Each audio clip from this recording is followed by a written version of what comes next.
I'm Al McFarlane. Welcome to Conversations with Al McFarlane. Good afternoon, everybody.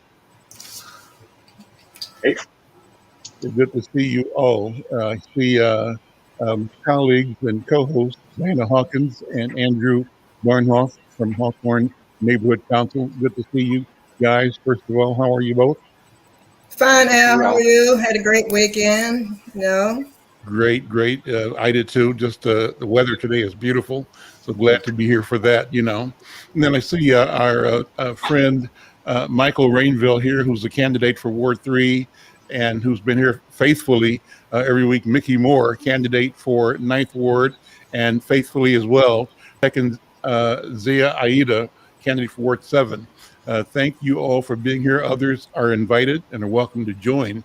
I hope to have a visitor, if maybe even by phone, from out east. Norman Hill was one of the organizers of the 1963 March on Washington. And I spoke to him over the phone like Friday, and we tried to organize the possibility of his joining the program today. I'm not sure that we were successful in getting that connection, but if he is able to join us, it may be not with video, but by phone. And I can tell you that if he is able to join us, we could all consider ourselves participant in a master class, because Norman Hill is one of the titans of the civil rights movement. Let me tell you a minute, just a little bit about him, whether we get him here or not today. We will have him. But he was from a town called Summit, New Jersey, has a bachelor's degree in sociology from Haverford College in the late 50s. It's one of the oldest colleges in America, Haverford. It's in Pennsylvania. And he was one of the first Black graduates of that institution. And after finishing military service, he joined the civil rights movement in Chicago and served as the Chicago coordinator for a lot of the civil rights activity in Chicago. He worked for the Youth March for Integrated Schools. He was with the Chicago Area Negro American Labor Council in a staff capacity, and he was the chairman of the Chicago March Conventions, and he served as a secretary of the Chicago Wade-ins, integrating for the Rainbow Beach. Now, I don't know if y'all remember Wade-ins back in the day. Tekken, you and Mickey might be too young. And I know, Andrew, you'd be too young too. But back in the early days of the movement, as well as sit-ins and dine-ins at restaurants that were prohibiting, Black people, there were even wade-ins at pools that were publicly financed, but that Blacks couldn't go to. So part of the civil rights strategy, the resistance strategy, was to conduct organized wade-ins in places like that. Then he worked for, Norman Hill worked for the Congress of Racial Equality Corps, it was called. And he was at first the East Coast Field Secretary, worked his way up to National Program Director. And as the National Program Director of CORE is Congress of Racial Equality, he helped coordinate the desegregation strategy of, it was called the Route 40 desegregation strategy. And it was like places on Highway 40 that all had travel by Black, American citizens, but all that had restaurants that refused to allow service to Blacks. And they focused on one route, and they did that. That was great. He also worked on the 1964 demonstrations at the Republican National Convention. He's worked with the AFL-CIO and worked with the Selma to Montgomery marches against racial discrimination and more. He ended up becoming active in the A. Philip Randolph Institute. He began as an associate director in 1967, but later became its executive director and finally president. of that organization. The A. Philip Randolph Institute, the legendary civil rights leadership organization. And again, this is one of the titans who helped move the ball both nationally and locally to create awareness and accomplishments for the civil rights movement in this country. And when he was at the Institute, he helped create over 200 local chapters of the organization, including one here in Twin Cities, Minnesota. That's Norman Hill. And I reached out to him because I was reflecting on the fact that August 28th was the anniversary of the 1963 March on Washington. And he's one of the few people who was in leadership that's still alive. He's like 88 years old. And so, if we can't get him today, we'll have the door open for down in the future. I think we're talking to him as we speak, and we're trying to figure out the technology. So if we get him on the program, it'll be great. And if we don't, you've heard a little bit about him, and we'll do more with him in the future. And I see AJ Flowers is here. AJ, long time no see. Good to see you again. So let me start with this. On Mondays, we typically invite people that are candidates for city council to come and talk about what's on their mind, what their issues are. And as I said, Tekken and Mickey have been here regularly, faithfully, and I really appreciate their presence and their interest in communicating their viewpoint, their visions, and their arguments to our listeners and viewers and readers and Insight News. I'm glad that AJ is here and then Michael is here as well. Let me start with asking the two of them to again introduce themselves and talk about their candidacy. And Michael, I'm going to start with you. Say hello again and introduce yourself and your work as a candidate for City Council in Ward 3. Well, thank you so much, Al. And I really enjoyed being on your show, and I missed you not calling me your brother. So I'll wait to hear that at the end, because I'm gonna call you your brother right now, brother. Okay. Brother Michael Rainville. That's we are all sisters and brothers, and I really appreciate that about you, you and Diana, Andrew. You make me feel so welcome. Yeah. And it's been a while since I've been on your show because I've been out working. Okay. I've been out knocking on doors, doing meet and greets, and talking to people. And what's on people's mind, Al, is the violence, and that we will never be able to prosper as a city. We can never help our sisters and brothers who need help. So many people need help. But we cannot provide that if we do not have a calm city. So that's 4 out of 5 people that I talked to raised that issue. And that is something that clearly the new council will have to address immediately. What suggestions will you bring to the council to address the question of violence? So it all starts with leadership, and leaders have good words and calm words, and how Chief Arredondo is treated and how the police department is treated matter. There's a reason that almost half of the department has quit. They're treated poorly. They're spoken of badly. Doctors make mistakes and they kill people on the operating table all the time, but we don't ban all surgeons. All professions have bad people. There's bad people everywhere, and you don't blame the whole group. And somehow that's what's happening. So it starts in that leadership role of calmly figuring out how we are going to move forward. Thank goodness for the county sheriff's department. They've been good. They've been filling in a lot of patrols. John Harrington at the state patrol has been really good.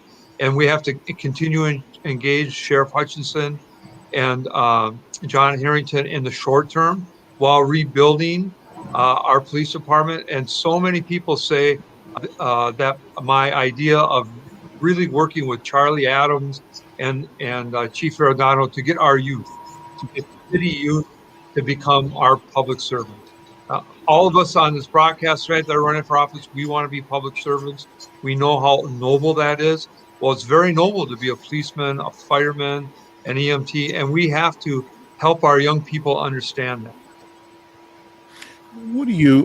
How do you deal with often the unspoken racialization of violence?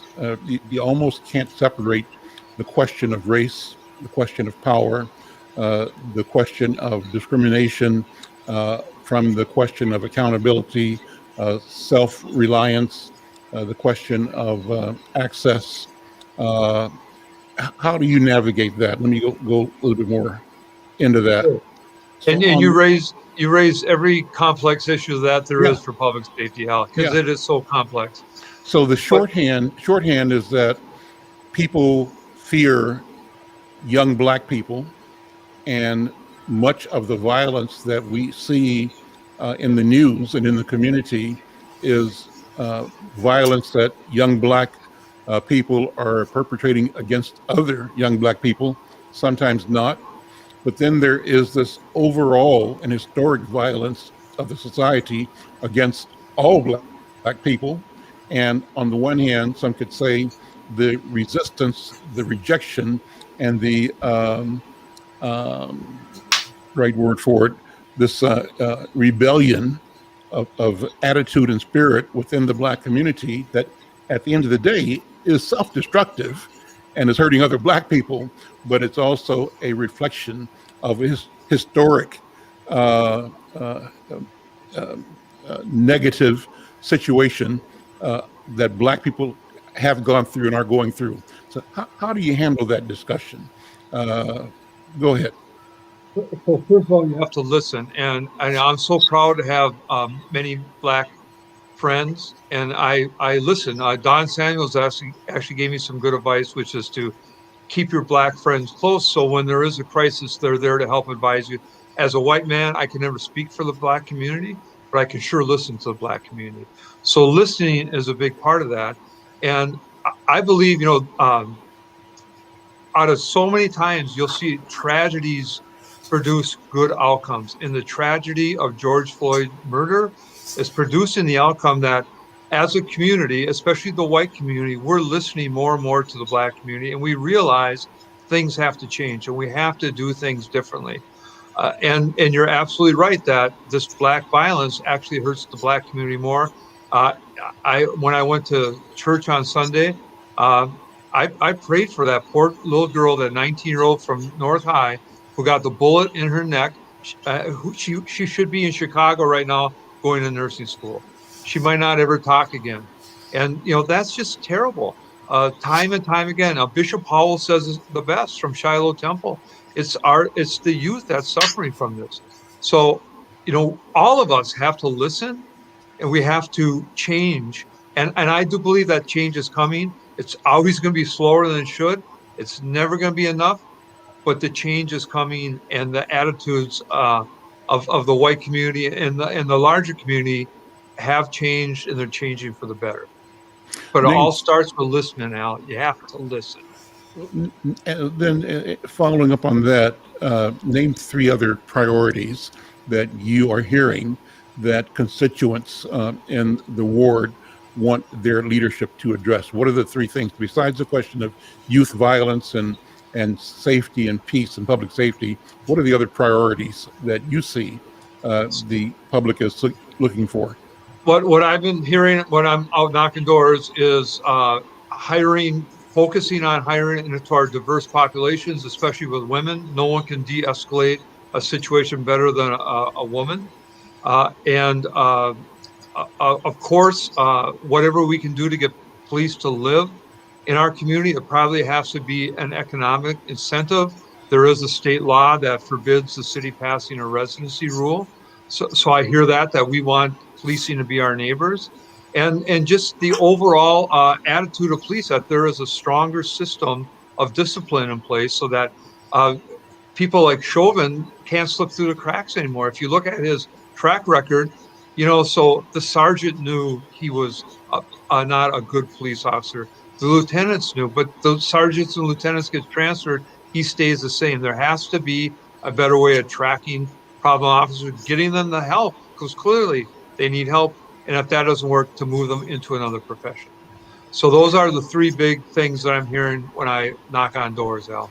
Michael Rainville, thank you. Let me turn to AJ Flowers. AJ, good to see you, my friend. How are you? I'm good. Can you hear me? Can you hear me fine? Yes, we do. See you I'm good. How you and doing, hear Mr. you. McFarlane? Yeah, glad to have you here. Let's pose the same questions to you. First of all, give you an opportunity to make the argument why vote for A.J. Flowers. Talk about your candidacy and speak directly to the voters and the listeners about what you want to bring representing them on City Council. So thank you for that. For everyone who don't know me, my name is AJ Flowers. I'm Al Flowers Jr. I come from a family of activists, a family of fighters, and a family of freedom fighters in public service in different levels. I ran for city council because our city needs strong leadership, and they need young, strong leadership that can actually speak on behalf of the people that is going through the violence, the people that is dying, and the people that is underhoused, and the people that are undereducated. And that's people that look like me, and people that look like all of us, and within our impoverished community.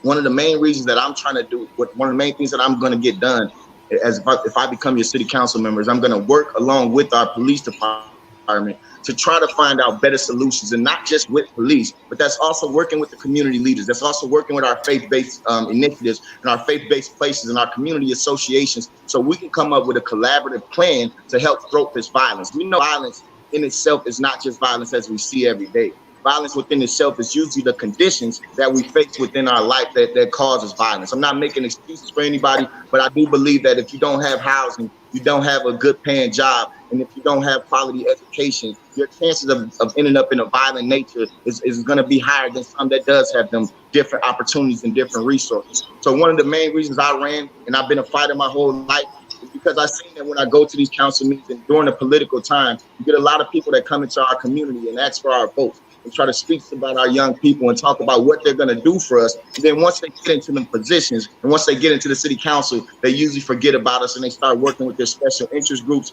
and their big developers. That has been a problem that's been going on far too long in our city. A lot of people come get parachuted in our city, have no connection to the soil of our city. As I say, I don't come from all this extra stuff. I come from the soil. I represent for the struggle, and that's how I'm going to come. And that's what we need in our city. We need more people who actually understand the constituents that they're running for, not just going for one special interest, whether it's one side or the other side. We need somebody that understands both sides of the fence, that understands. I had an auntie that was a police officer.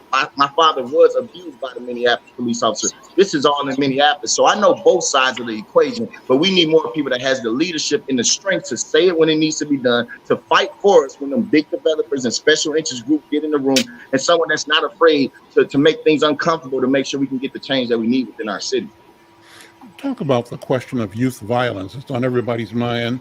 We talk about it every day. And within the family of the Black community, we talk about how horrific it is in the neighborhood. And sometimes we talk about things privately within our community that we don't say outside of the community.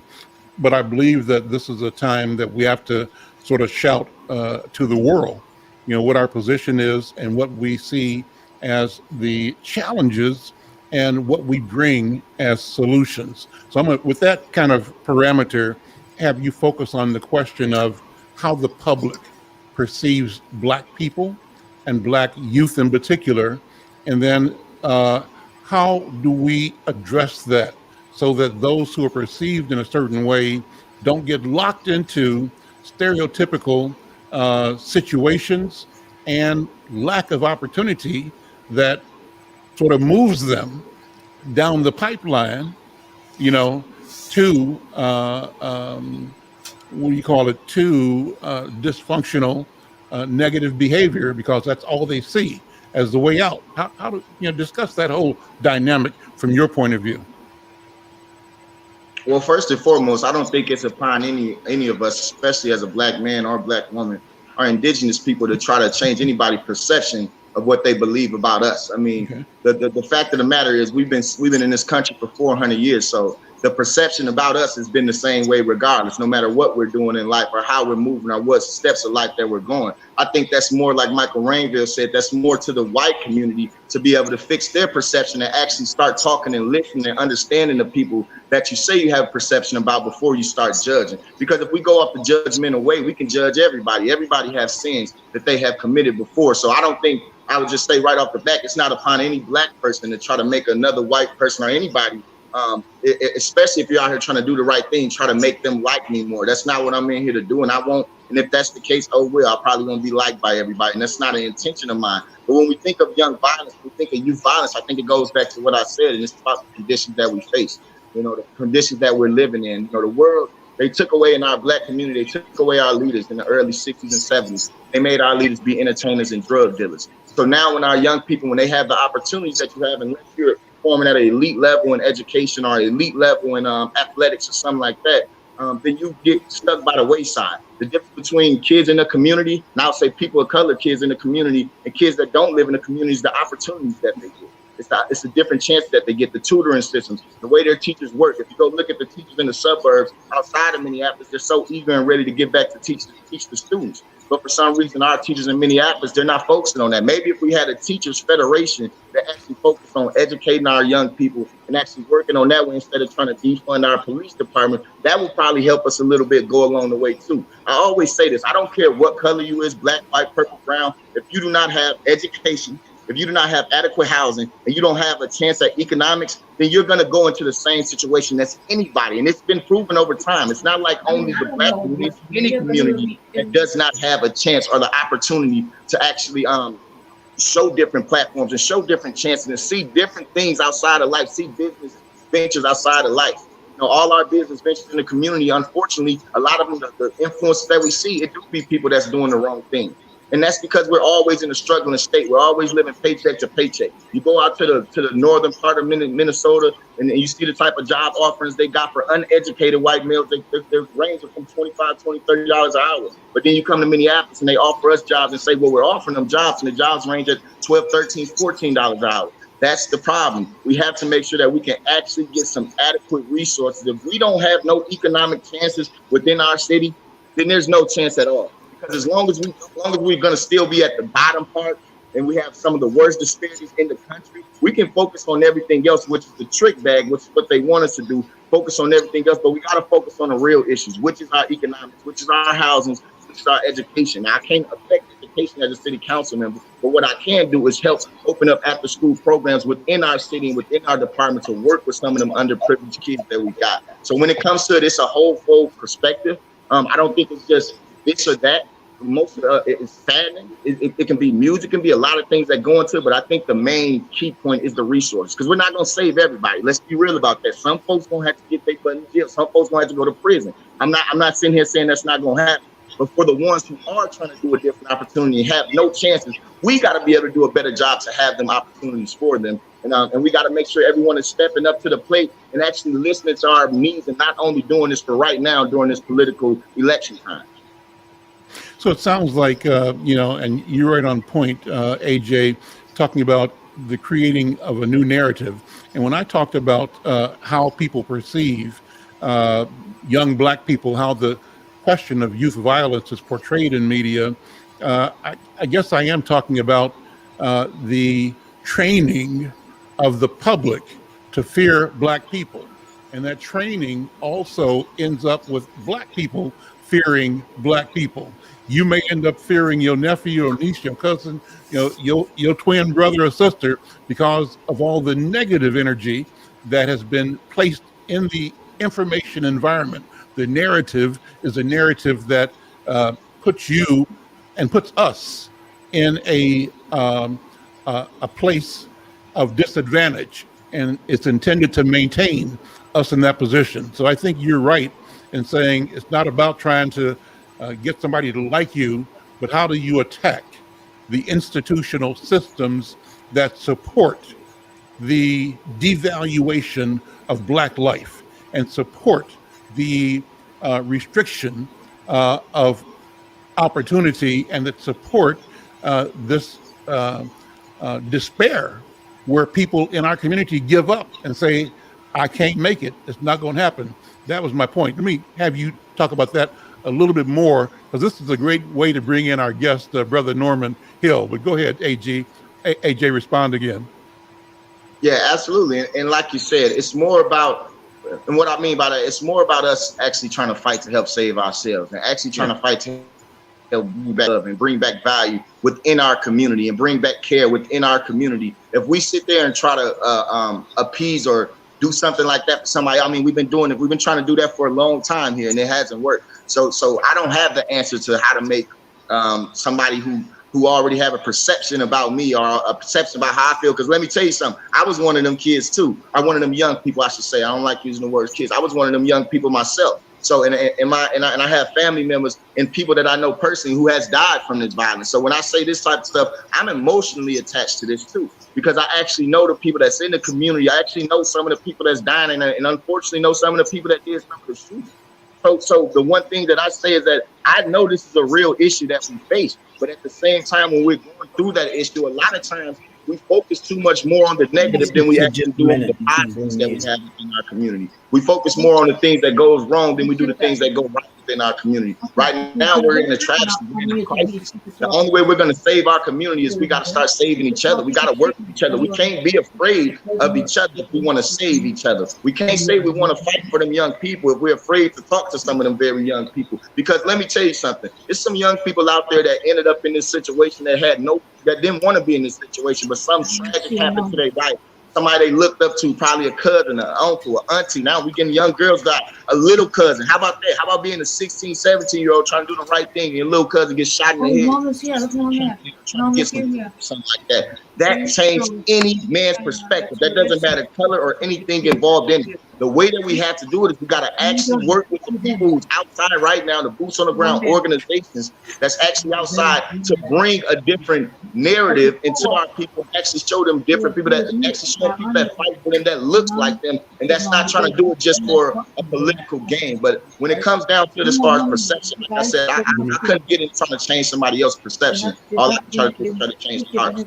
Let me hold up. That's great response, AJ. I just want to say, Brother Norm, I think when we're getting your conversation on top of our conversation, but let's do this. Norman Hill, I introduced you and talked about you when we just got the program started, talking about your beginning in Summit, New Jersey, your attending Haverford College in Pennsylvania, and your work in Chicago to join the civil rights movement. And I ended up talking about your leadership at the A. Philip Randolph Institute. But I'm sure that the statements made by Michael Rainville and A.J. Flowers are ones that bring a particular set of memories to you, because you've been watching the development of the movement in our people for several generations. I said that you were one of the ones that worked with Bayard Rustin and others to launch the March on Washington in 1963, and that you've headed the A. Philip Randolph Institute. So welcome to Conversations with Al McFarlane. And I wanted you to reflect, if you would, on the March on Washington, and use that as a tipping point to talk about the movement of our people towards equality and freedom in this country, and talk about where we are right now. And where we are right now, I think, is informed by the passionate statements that A.J. Flowers, who's a Chicagoan. You born here, A.J., right? You're born in Twin Cities, A.J.? Or born in Chicago? Yes, sir. No, I'm Minneapolis, baby, born and raised, Southside. Right, but your dad is from Chicago, so you got roots in Chicago. Father from Chicago, mother from Georgia, right. Yeah. Okay, so Brother Norman Hill, welcome to Conversations with Al McFarlane. Thank you very much. I was actually staff coordinator for the March on Washington for Jobs and Freedom that took place on August 28, 1963, working directly with my mentors, A. Philip Randolph, who was this nation's greatest black labor leader, and Bayard Rustin, an outstanding civil rights leader in his own right. They initiated and organized an event of great remembrance and pride when 250,000 people marched on the nation's capital at the Lincoln Memorial for Jobs and Freedom. They had both a race and class component to the march, focusing on immediate civil rights demands to bring down Jim Crow, particularly in the South, and calling for a national jobs march to put all the unemployed back to work with a decent level of minimum wage that would enable all people to live well and decently. They set up the political climate that included the speeches of civil rights giant, the late Congressman John Lewis, the A. Philip Randolph himself, with the imagery and speechifying of Dr. Martin Luther King Jr.'s quote dream, unquote. They helped to create the climate that pressured and influenced President Lyndon B. Johnson to press the Congress to pass the Civil Rights Act of 1964, the most comprehensive piece of civil rights legislation up to that point in the country's history, followed by the Voting Rights Act of 1965. But I would suggest that although we have established the legal platform for racial equality, that the job is unfinished and undone of achieving racial equality and economic justice because we face a new threat, a threat unlike anything that we've seen in modern times, a threat to democracy itself. So I would suggest that it's a time not to memorialize, but to mobilize. And this is a threat to the very exercise of our basic constitutional right, the right to vote. It is a Republican-led movement to, in fact, make it harder to vote, to restrict polling places and the ballot box, to restrict early hours and vote by mail, to require strict ID requirements, all of which would have a negative impact on Black and brown and poor voters. We have seen it manifested recently in Georgia, which enacted the most restrictive voter suppression voting laws in the country's history, soon to be followed by the state of Texas, with a targeted draconian set of voting suppression laws.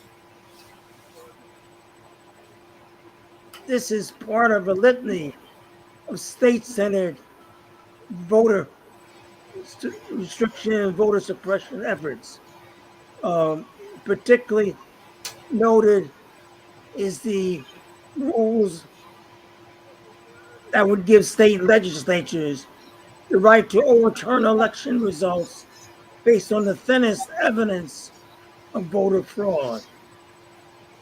What we must do, and the past marches this Saturday were a beginning, is mobilize a grassroots coalition made up of Blacks and browns, the LGBTQ community, women, labor, Native Americans, political activists like Stacey Abrams and Reverend William J. Barber II, and as well as elected officials led by the chair of the Congressional Black Caucus, Joyce Beatty, to mount an effort to bring about the passage of federal civil rights legislation. We can do that by pressing for the end of the filibuster, a requirement of a supermajority of 60 votes to pass federal legislation.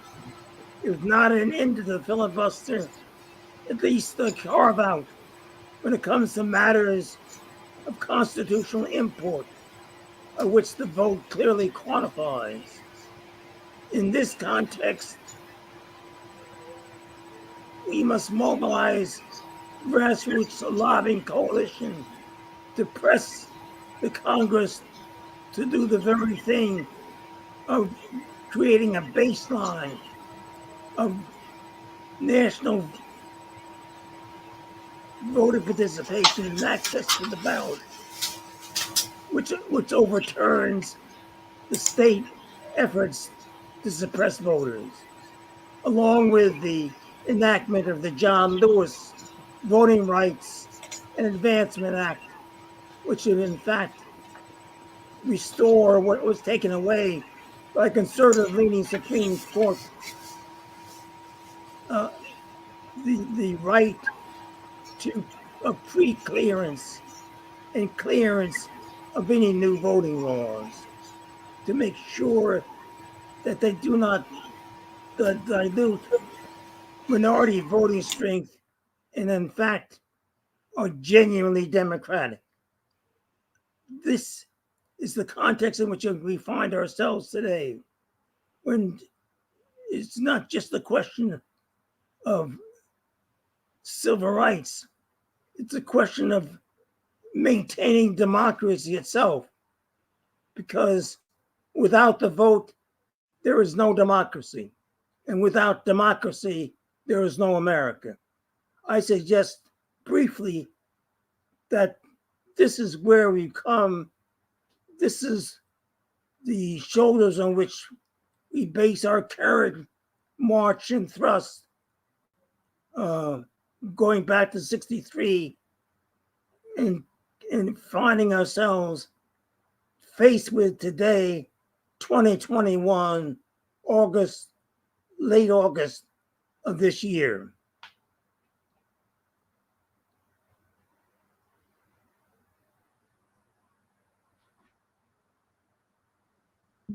Thank you so much. That was great, great piece and great reflection and a great challenge for all of us.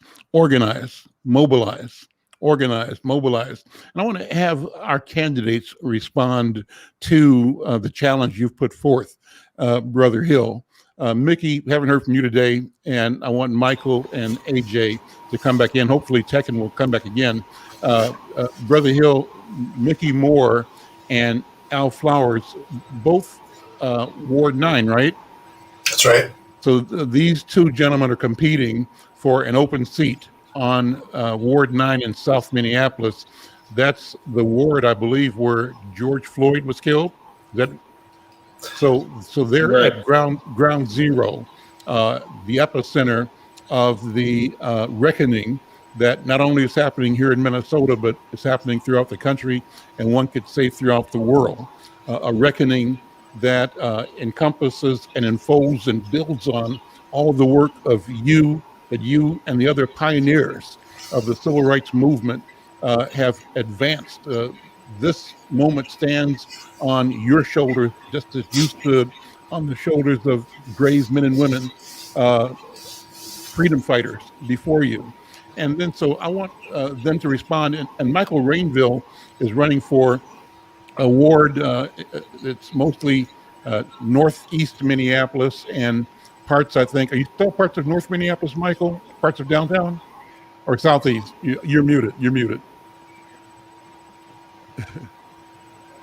I have the North Loop Warehouse District, Mill District, and Central Business District, as well as Southeast Minneapolis.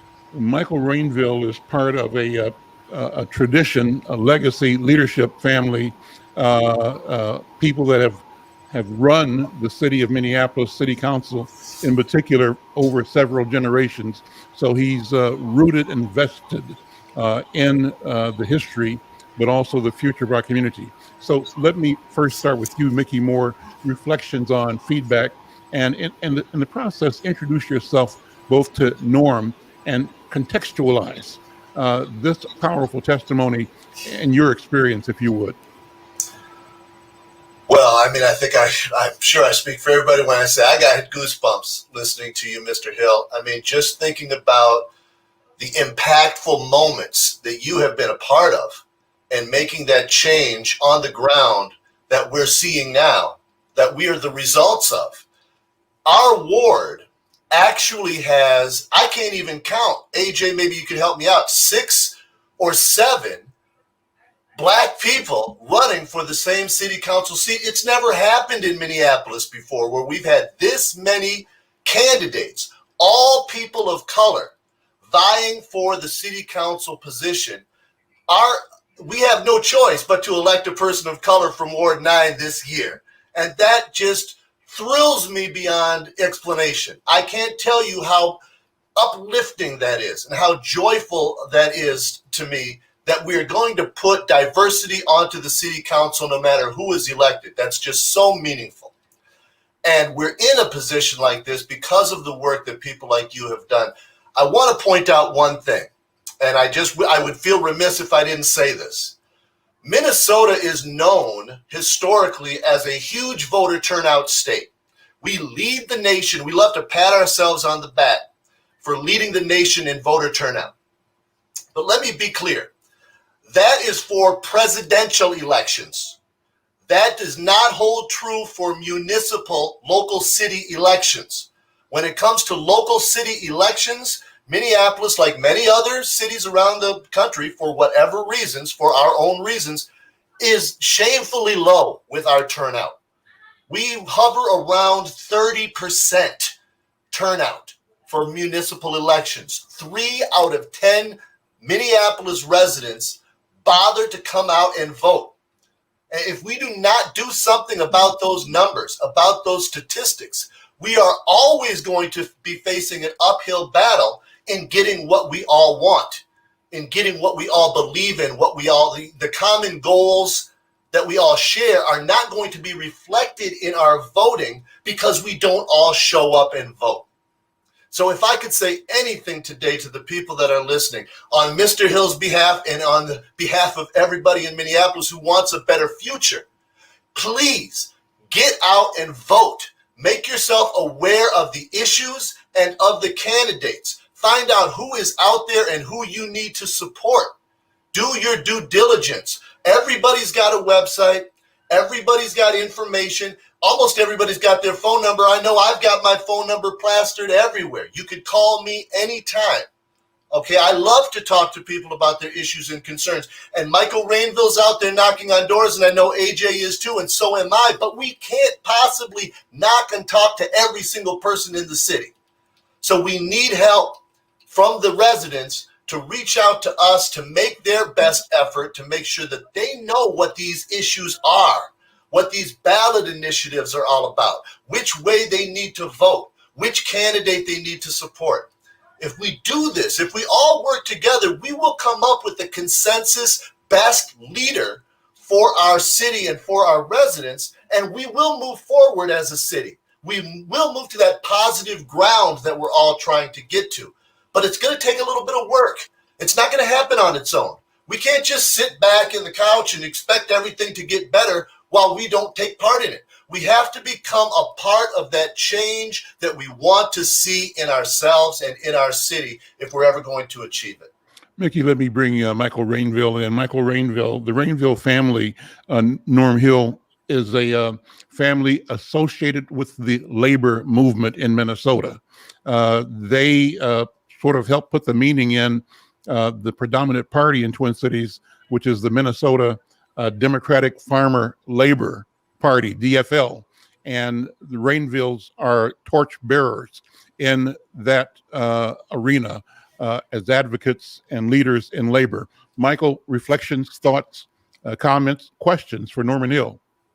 So first of all, Mr. Hill, thank you so much for your inspirational words. And I agree with you 100%. I can't speak as impassionately as Mickey, but absolutely democracy hinges on the right to vote. And if the federal government has to step in and ensure that and supersede the states, then so be it, because democracy will not allow us to move forward as a country and to help all those people that we need to help. In that same light, to create the hope that is needed to make everybody prosper, to help everybody, you need jobs. And that's where the labor movement has come in so well in the United States of America and in Minnesota and in Minneapolis. The hope that is created because you can earn your way through life, you can help your family out, you can have a nice car. Jobs and the dignity that jobs bring are so important. And when I listen to you, Mr. Hill, I think, yes, create that dignity, create that hope, and jobs, good education, Al. AJ, you talked a little bit about jobs. 100%. Education is needed so badly so we can get those good jobs. Jobs that pay well. Jobs that pay $50 an hour, not $14 an hour. So Al McFarlane, I thank you for having me on the show today. And Norm, excuse me, Mr. Hill, I appreciate your wisdom and your knowledge, and I will take your advice to heart as I continue this campaign and hopefully become a leader in Minneapolis. Thank you. Continue your activism. AJ, jump in. What are your thoughts as you reflect on the words, the story, the narrative that Mr. Hill has presented? First off, I want to just thank you, Mr. Hill, for enlightening us, giving us all some of that education that we need. And I would love to sit down with you anytime that we can. Mr. McFarlane can exchange your number with me, but I think it's the reason why I'm here where I'm at right now, Mr. McFarlane, is hearing the fact, and I'm so thankful that I have the opportunity right now. We're talking about voter suppression. I mean, I even have the opportunity to even run for a spot like a city council. And I know it comes from the work that our ancestors put in all the way up until this point and to get to this point. As I said, my mom is from Georgia. So she's down there in Georgia right now facing the brunt of what they're trying to do with voter suppression and different voter identities. And what it comes down to me is I believe we got to put more people in leadership positions, people in positions of power that's actually going to look out for the common being of the regular people, that's going to actually look out for the common being, the common interest of people that look like me and people of color, particularly in the ADOS community.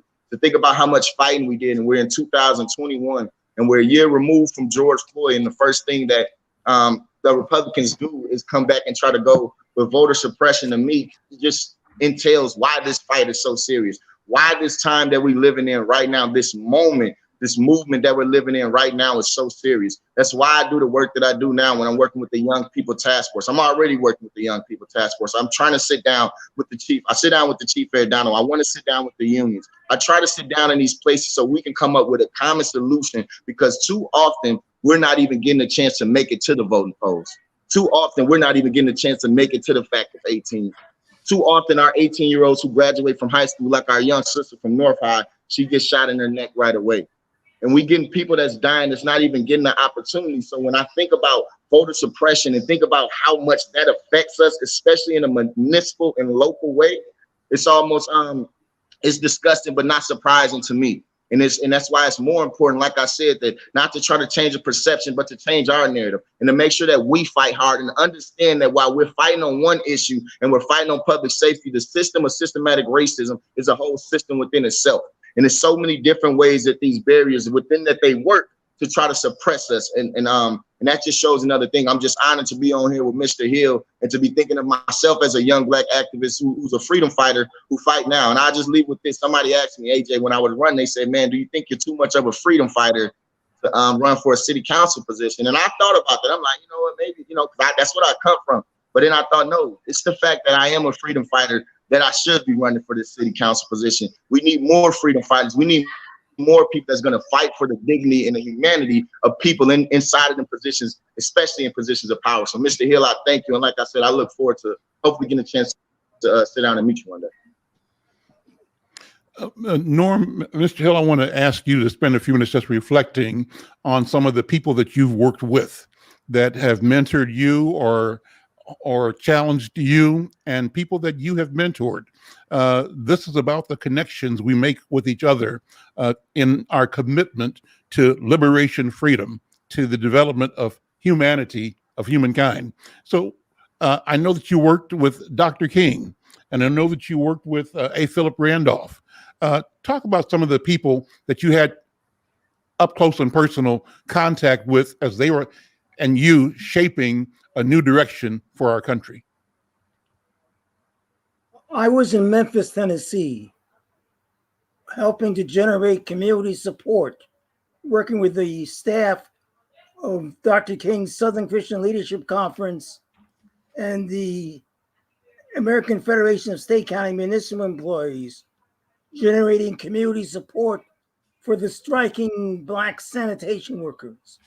I was there when King was assassinated, which in fact lost the soul of the civil rights movement. But we came back and we decided that we would make the march that we were organizing in support of the sanitation workers have a dual purpose.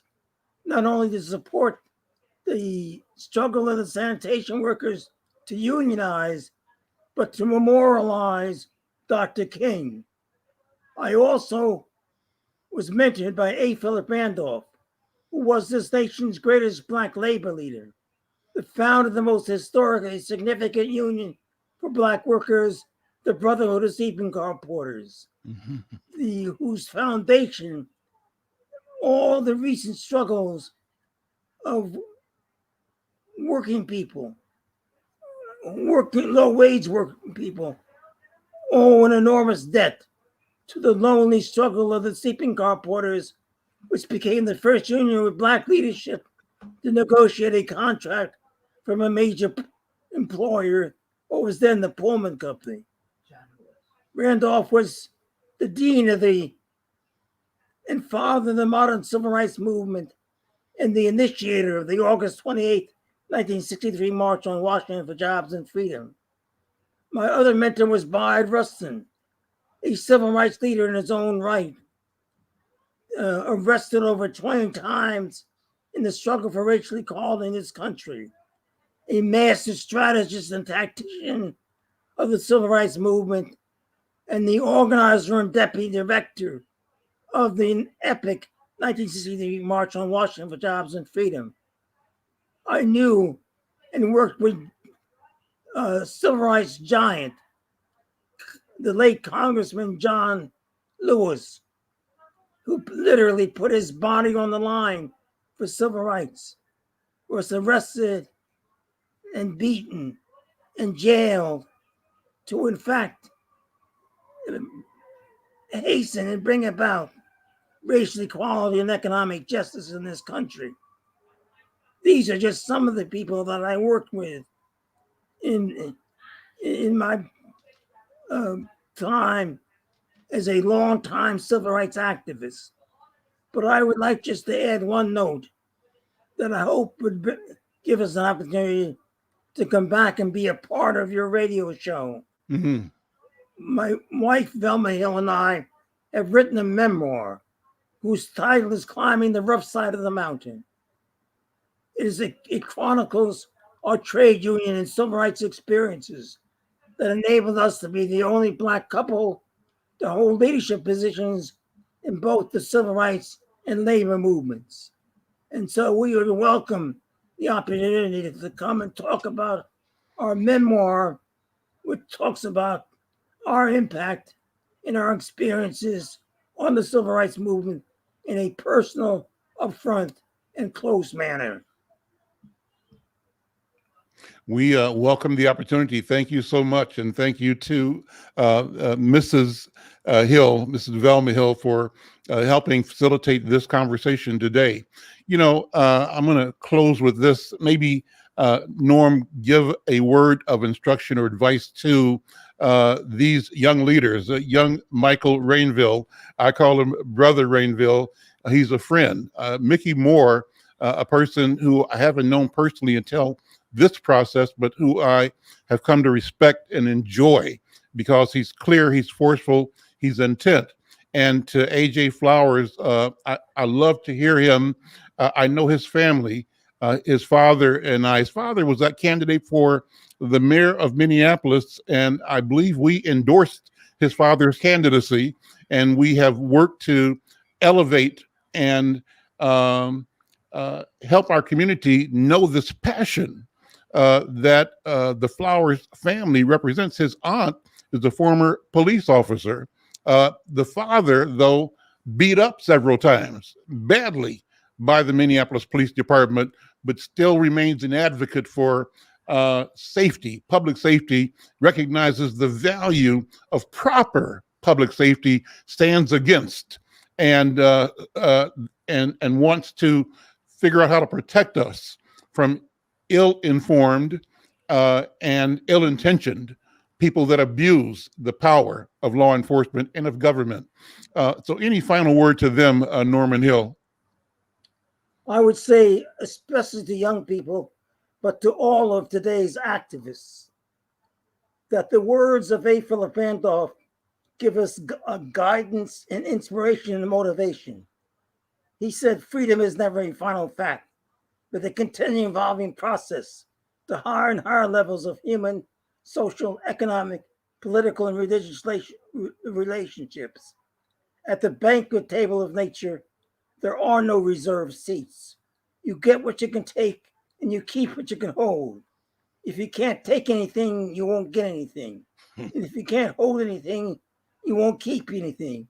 And you can't take anything without organization. Let that be our thrust, not just today, not just tomorrow, but as long as we live and breathe. What a lesson, what a lesson, what a lesson. Sir, I thank you so much. I knew this would be a moment of inspiration, and I'm looking forward to the follow-up, talking to you and Velma Hill about your collaboration and the new book that you have authored as well. I'm Al McFarlane. This is Conversations with Al McFarlane. We'll see you next time.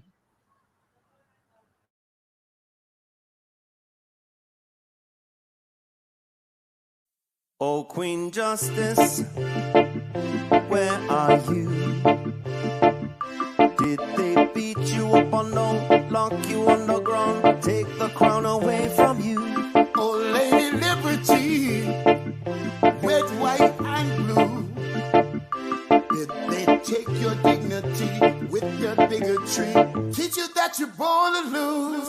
Free or guilty, it's gonna get filthy. Better believe, roll up your sleeves. It's gonna get rough, it's gonna be tough. We all agree, we've had enough. We've had enough of all the rules you break. We've had enough of all the money you make. We've had enough. No more life at stake. We've had enough. This is a proclamation. It's been 400 years and we're 400 late. Together we stand from state to state. Going back in time won't make America great. We need justice now, people won't wait. Action, no more distraction. Every step we take, we gain traction. If it can happen to one, it can happen to all. United we stand, divided we fall. Free or guilty, it's gonna get filthy. Better believe, roll up your sleeves. It's gonna get rough, it's gonna be tough. We all agree, we've had enough.